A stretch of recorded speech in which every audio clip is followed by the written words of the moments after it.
Kui sa ei tea, mida ja kus õppida, kui sa tahad minna välismaale tööle või õppima, kui otsid tööd ja vajad abi kandideerimisdokumentide koostamisel ning töövestluseks valmistumisel, või oled ebakindel oma valikutes, siis meil on sulle lahendus.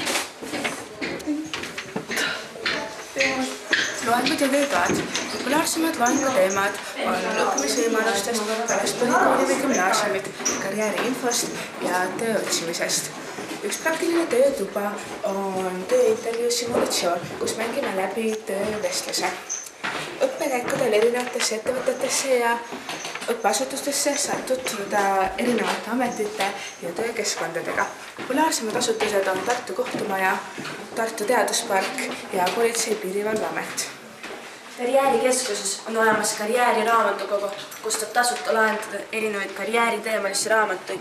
Me korraldame karjääri planeerimist toetavaid üritusi, nagu näiteks töövarjupäev, tööturukonverents ja karjäärilaager. Põhjalik loetelu teenustest on meie kodulehel tugiteenused.tartu.ee. Kogu info karjäärikeskuse kohta. Siis saab küsida infot ja nõu, tellida teenuseid, leppida kokku aegnõustamiseks. Uudised, pildid üritustest, lugemismaterjalid, mängud, online nõustamine.